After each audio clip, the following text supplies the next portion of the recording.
Hey, as you can see, I'm in the bathroom of my RV, and today I'm going to replace the seal in my toilet here because it's just started, actually hasn't started. It's been doing it for a while. It's been slowly dripping and it just won't hold water for very long. And that's just a sign that it's just worn out and needs to be replaced.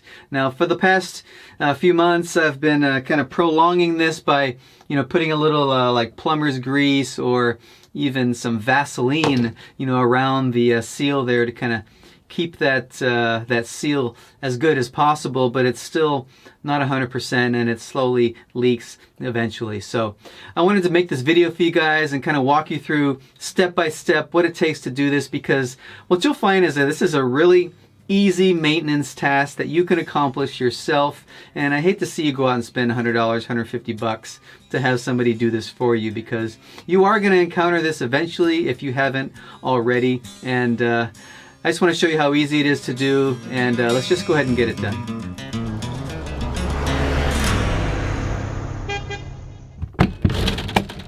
Hey, what you need? Hey, you want to help me work on the toilet?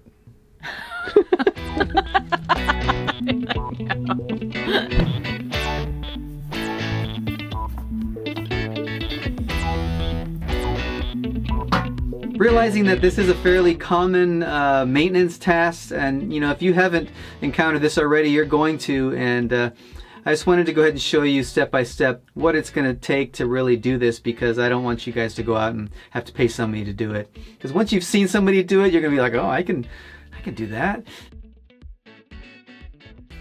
Well, step one, first figure out what kind of toilet you have, because you either have a Thetford toilet or a Dometic toilet, and each one has a few different models, so figure out which model you have. If you have the original documentation, that'll certainly help. Otherwise, you may have to go online and try to find the exact model. Now, mine's a Thetford, and I think it's a Thetford Aqua Magic Style 2.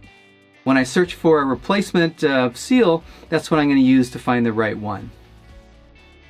Now, also spend a few minutes and just kind of take a look at your toilet, inspect it, look at the mechanism, where the valve is, and try to figure out where the bolts are, and figure out how you're going to have to take this apart to get to the seal. Now, they may have a couple of bolts in the back, they may be hidden, so try to figure out where they are and what size socket you're going to need. Now, for me, it's just going to be like a 3/8 inch socket to remove the bowl, and the bolts that bolted down to the floor are a 1/2 inch. Now, the next step is actually to go out and buy a replacement pack for your seals. Now, I got mine on Amazon, just using the type of toilet, the Thetford Aqua Magic Style 2. I went and found the right one, and it's really cheap. It's less than $15.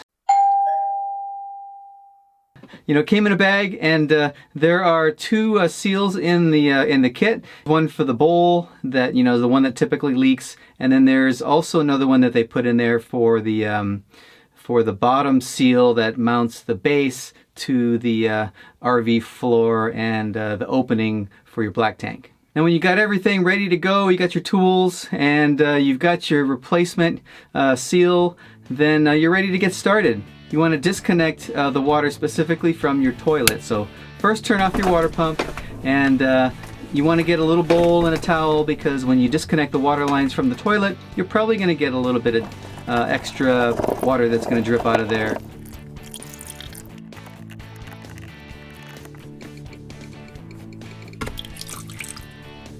And with everything, all the water lines disconnected, you're ready to start disassembling your toilet to get to the seal.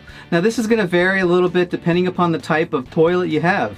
Now, one consideration for mine is that the bolts that I need to disconnect everything are actually really kind of buried in the back. So the way that I prefer to do it is to actually remove the whole toilet first, so then I can just remove it, lift it up, and I can rotate it around so I can easily get to those bolts in the back. Now, once I can reach those, it's a lot more convenient to basically get a socket in there and locate the 2 bolts with the 3/8 inch socket, and simply unscrew them.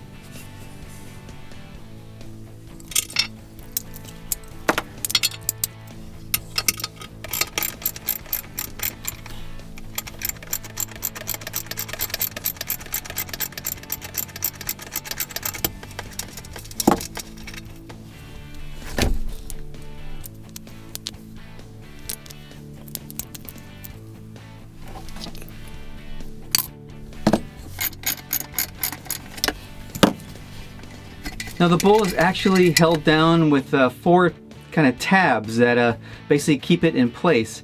So once you have those 2 bolts removed, to get the bowl off itself, you basically just kind of rotate it just a little bit counterclockwise, just to release it from those locking tabs, and then you should be able to just lift it right off. When you lift the bowl off, you'll see the seal that you need to replace. It's just a black seal sitting right there, and it's just easy to just pick up and remove. Now you can just set the bowl aside and before you start working on the seal.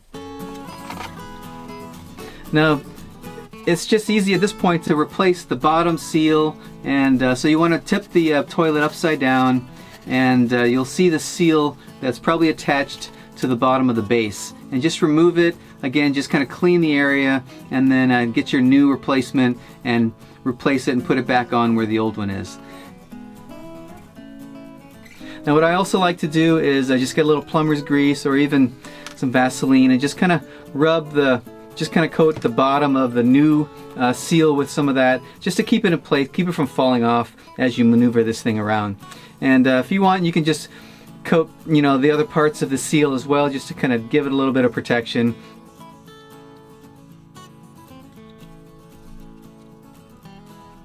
So with everything cleaned up and the new seal in place, you're ready to just put the bowl back on, and you want to put it back on and center it right on the seal at slightly left angle, because you remember it has those locking tabs. So position the bowl over those 4 kind of circular tabs at just about 11 o'clock, I guess, if you're looking at a clock, and then twist it slightly clockwise to then lock it in place. Now once it's positioned correctly, just double check the location of the seal on that valve and just make sure it's in the right spot before you start putting those bolts back. Now those bolts, you just want to make sure that you actually screw them into the threaded inserts that are there, and so take a good look at it, make sure they're nice and centered in the hole in the porcelain. Now the key here is to just not over tighten them, because you are tightening them into the porcelain, and you could crack it if you over tighten it. Make sure that vinyl washer is on the bottom. So you want the vinyl washer to be the one that has contact with the porcelain, and then the metal one, and then the bolt. Because you don't want to crack this, you don't want to over tighten and crack the porcelain, because if it does, you cracked your bowl and you just made this project a lot more difficult.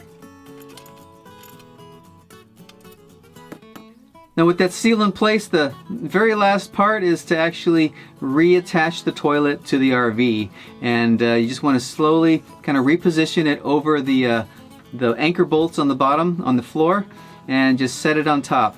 You'll find that it doesn't really go down flush yet, because you want to basically compress it with the bolts. So what I like to do is just kind of put some weight on it once it's positioned correctly, jiggle it back and forth a little bit, and just make sure it's seated nicely, and then torque down those bolts. Again, you don't have to put them down too tight, but you'll notice that the toilet gets a little bit more flush and sturdy once those bolts are tightened down.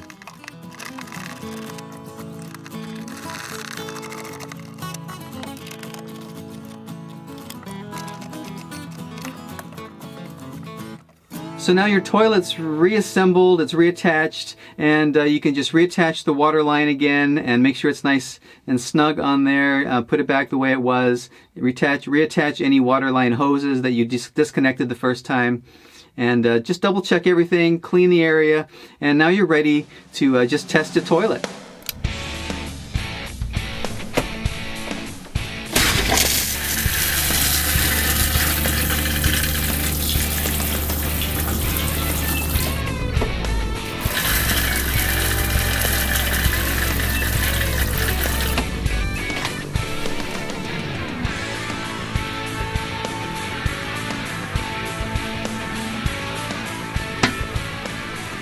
Well, that's really all there is to it. It's pretty easy, and just a few steps to get this done. And I hope this video helped you out, especially if you decide to take this on your own. And I know you can definitely do it. For those of you who maybe have a different type of toilet and have gone through this before, please leave below some of the steps or anything unique about your particular toilet, especially if you have like a Dometic toilet. I don't have a Dometic toilet, but some of you might, and it might be helpful if you guys share your own experiences. And if I even left anything out, please leave a note below and let us know what that was. But I hope you guys enjoyed the video. If this is your first time, please like and subscribe to the channel, and I will see you guys in the next one.